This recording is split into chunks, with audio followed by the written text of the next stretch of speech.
Halo teman-teman, selamat datang di YouTube channel Propos. Kami bakal sharing dan membagikan video tentang sejarah-sejarah masa lampau dan epik. Ayo klik tombol subscribe dan notifikasi loncengnya, agar kamu gak ketinggalan video-video sejarah dari kami. Simak sampai akhir ya.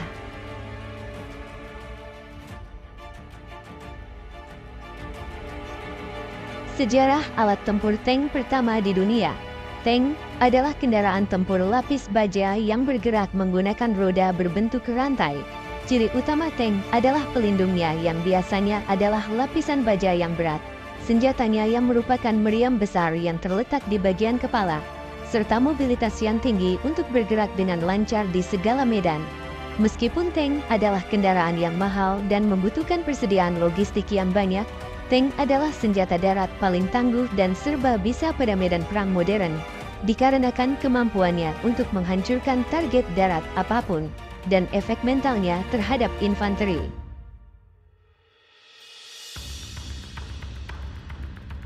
Perang Dunia Pertama, tank-tank pertama. Kondisi pertempuran Perang Dunia Pertama di front barat membuat Angkatan Darat Inggris berpikir untuk mengembangkan kendaraan yang bisa menyeberangi parit, menghancurkan kawat berduri, dan tidak mempan ditembak senapan mesin. Perwarupa tank pertama kali diuji oleh militer Inggris pada tanggal 6 September tahun 1915. Tank pertama kali dipakai dalam perang ketika Kapten A.W. Mortimer membawa tank Mark I dalam pertempuran Somme pada tanggal 15 September tahun 1916. Prancis mengembangkan tank Schneider CA1 yang dibuat dari traktor Hall Caterpillar, dan pertama kali digunakan pada tanggal 16 April tahun 1917. Penggunaan tank secara besar-besaran dalam pertempuran terjadi pada pertempuran Cambrai pada tanggal 21 November tahun 1917. Perubahan-perubahan pada medan perang dan buruknya kinerja tank memaksa sekutu untuk terus mengembangkan konsep tank ini. Tank terus berkembang pada Perang Dunia Pertama, misalnya tank Mark V, yang dibuat sangat panjang sehingga bisa melewati parit-parit yang lebar sekalipun.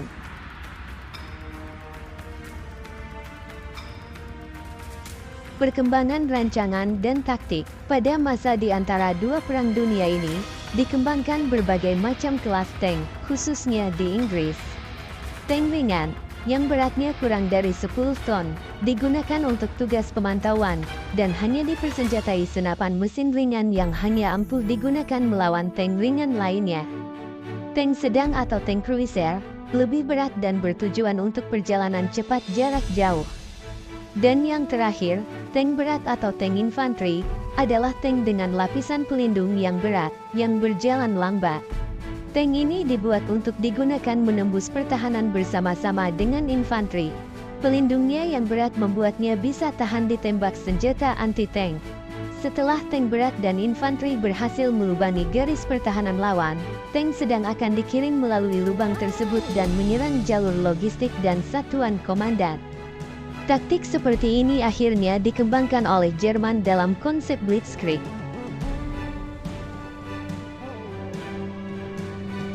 Tank pada Perang Dunia Kedua. Perang Dunia Kedua mendapati perkembangan pesat pada tank. Jerman misalnya, menggunakan tank-tank ringan seperti Panzer I yang sebelumnya digunakan hanya untuk latihan. Tank-tank ringan dan kendaraan lapis baja lainnya menjadi unsur paling penting dalam Blitzkrieg. Namun, tank ringan ini kalah menghadapi tank Inggris, dan terlebih lagi ketika melawan tank legendaris T-34 milik Uni Soviet. Dan pada akhir perang, semua pihak telah secara drastis menambah ukuran meriam dan pelindung tank. Misalnya, Panzer I hanya memakai 2 senapan mesin, dan Panzer IV, tank paling berat Jerman pada awal Perang Dunia Kedua menggunakan meriam 75 mm kecepatan rendah atau bisa disebut juga low velocity dan beratnya di bawah 20 ton. Pada akhir perang, tank menengah standar Jerman, Panther, menggunakan meriam 75 mm kecepatan tinggi, high velocity, dan beratnya 45 ton. Tank menengah standar Soviet, T-34, menggunakan meriam 85 mm kecepatan sedang, dan beratnya 32 ton. Tank terberatnya, IS-2, bahkan menggunakan meriam 122 mm dan beratnya 43,5 ton. Perkembangan semasa perang lain adalah diperkenalkannya sistem suspensi yang jauh lebih baik. Mungkin hal ini terdengar tidak penting, tetapi kualitas suspensi adalah penentu kinerja cross-country tank. Tank dengan suspensi yang buruk akan mengakibatkan getaran yang besar yang dirasakan pengendara. Ini akan mengakibatkan sulitnya pengoperasian, mengurangi kecepatan, dan membuat penembakan sambil berjalan menjadi sulit atau bahkan mustahil. Sistem suspensi baru seperti sistem suspensi Christie atau suspensi torsion bar meningkatkan kinerja dan kecepatan secara drastis.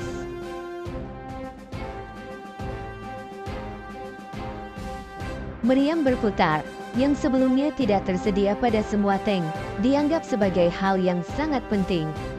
Meriam ini harus bisa digunakan melawan tank lain, jadi diusahakan sebesar dan sekuat mungkin, sehingga berarti tank cukup memiliki satu meriam yang harus sangat kuat. Akibatnya, rancangan tank dengan banyak meriam, seperti T-28 dan T-35 buatan Uni Soviet, ditinggalkan. Perang Dingin dan seterusnya.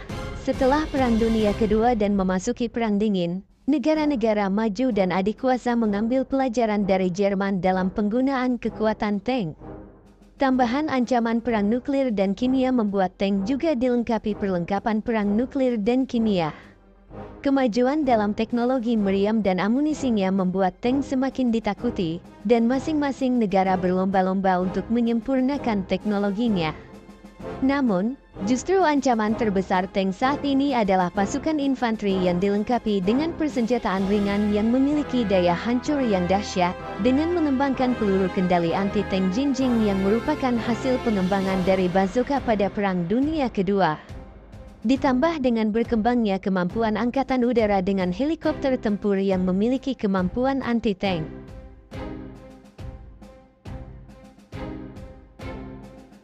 Perlindungan. Tank tempur utama, Main Battle Tank, MBT, adalah kendaraan tempur yang memiliki perlindungan paling kuat di medan perang. Perlindungannya dirancang untuk melindungi tank dan pengendaranya dari semua bahaya, termasuk penetrator energi kinetik yang ditembakkan tank lain, peluru kendali anti-tank ATGM yang ditembakkan infanteri atau pesawat udara, dan ranjau. Tetapi jumlah perlindungan yang dibutuhkan untuk melindungi tank dari segala arah akan sangat berat dan tidak memungkinkan. Oleh karena itu, dalam perancangan sebuah tank harus ditemukan keseimbangan yang tepat antara perlindungan dengan berat. Ada banyak jenis perlindungan. Perlindungan yang paling sering ditemukan adalah perlindungan pasif, yaitu lapisan logam, baja, atau keramik. Tipe perlindungan yang lain adalah Explosive Reactive Armor ERA, atau bisa disebut juga perlindungan reaktif. Perlindungan reaktif ini meledak ke arah luar, dan mengubah arah proyektil yang datang. Perlindungan reaktif akan berupa balok yang ditempelkan, bukan lapisan yang permanen. Perlindungan reaktif cocok dipakai melawan proyektil berhulu ledak dan perlindungan pasif cocok melawan proyektil penetrator energi kinetik.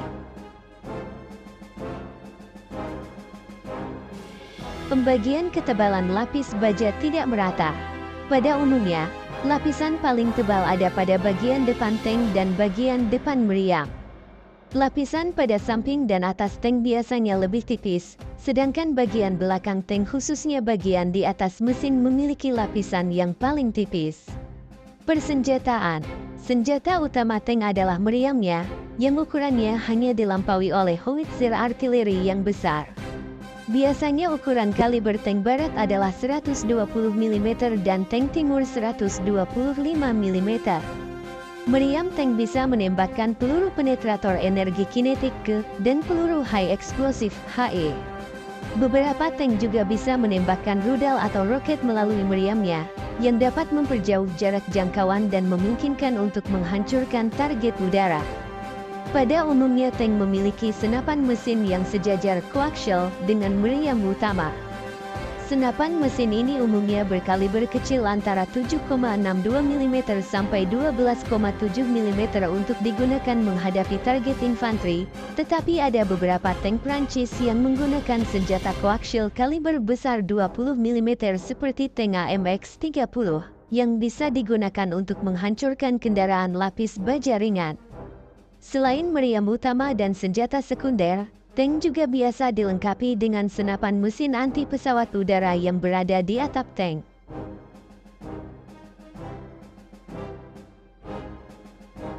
Dahulu, meriam tank dibidik menggunakan mata saja sehingga kurang akurat, apalagi bila tank sedang berjalan ketika meriam akan ditembakkan.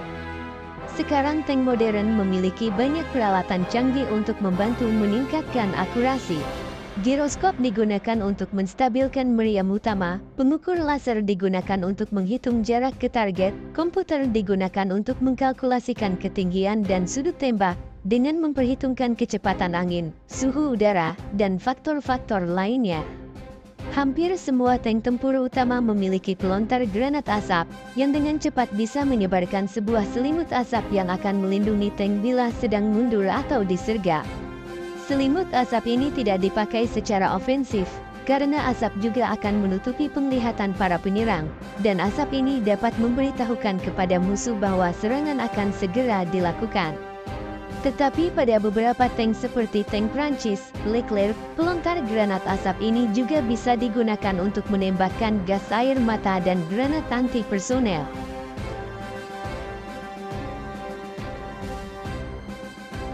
Mesin tank pada umumnya memakai mesin diesel, karena diesel tidak mudah terbakar walaupun terkena panas yang sangat tinggi. Pada beberapa rancangan, seperti pada Merkava Israel, tangki bahan bakar diesel diletakkan mengitari kru, dan secara efektif menjadi lapisan pelindung kedua. Selain itu, mesin diesel juga lebih ekonomis dan bisa memberikan jangkauan yang lebih banyak dari mesin lain. Kelemahannya adalah mesin diesel sulit untuk dinyalakan dan terasa kurang bertenaga. Selain itu, asap tebal yang dihasilkan juga menyulitkan untuk menyerang secara diam-diam. Penggunaan mesin bensin memiliki kelemahan yang bertolak belakang dengan mesin diesel. Bensin sangat mudah terbakar, mengharuskan tangkinya diletakkan jauh dari kru. Selain itu, jarak jangkaunya lebih kecil. Keunggulannya adalah mesinnya dapat lebih mudah dinyalakan dan bertenaga tinggi, serta suaranya lebih kecil dari mesin diesel dan mesin turbin. Tank-tank yang lebih baru seperti tank Leopard Jerman memiliki mesin pembakaran dalam multi bahan bakar, yang dapat menerima diesel, bensin, dan bahan bakar lainnya. Mesin turbin juga populer pada tank-tank terbaru. Mesin ini bisa mengeluarkan tenaga yang besar dan lebih efisien dari mesin lainnya. Kelemahannya adalah, pada kecepatan paling rendah pun mesin ini tetap mengonsumsi bahan bakar seperti biasa, yang jauh lebih banyak daripada mesin lain pada kecepatan rendah. Pada Perang Teluk, M1 Abrams Amerika Serikat membakar banyak bahan bakar hanya untuk tetap menyalakan peralatan inframerah dan elektronik lainnya, sementara tank lain dapat menghemat bahan bakar dengan menurunkan kecepatan mesin. Pergerakan. Sebuah tank tempur utama dirancang untuk memiliki mobilitas tinggi dan dapat melewati segala macam medan. Tank menggunakan 2 atau 4 tapak rantai untuk bergerak. Rantai ini digerakkan oleh sebuah roda besar di tiap tapaknya yang menyalurkan tenaga dari mesin. Roda rantainya yang lebar menyebarkan tekanan yang dihasilkan oleh beratnya tank, membuat tekanan yang dihasilkan dapat setara dengan kaki manusia.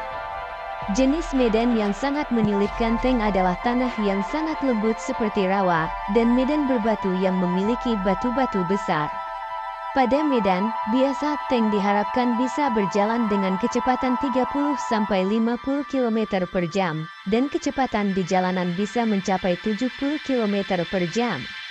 Meskipun begitu, logistik pergerakan tank tidak mudah.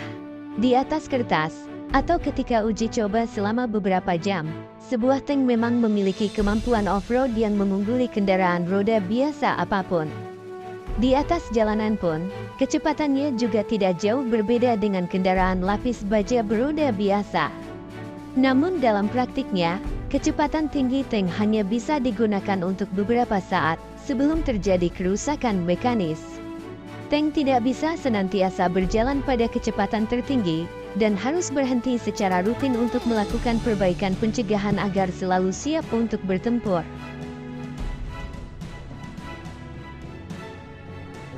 Karena tank yang tidak bisa bergerak merupakan target yang mudah bagi mortir dan artileri, kecepatan biasanya tidak dipakai secara maksimum, dan selalu diusahakan untuk selalu menggerakkan tank dengan kendaraan pengangkut tank atau kereta api.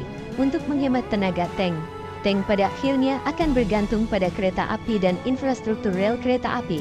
Karena tak ada angkatan bersenjata yang memiliki cukup banyak kendaraan pengangkut tank untuk mengangkut semua tank mereka. Karena itulah, jembatan rel kereta api dan stasiun rel kereta api merupakan target utama bagi mereka-mereka yang ingin memperlambat laju serangan tank.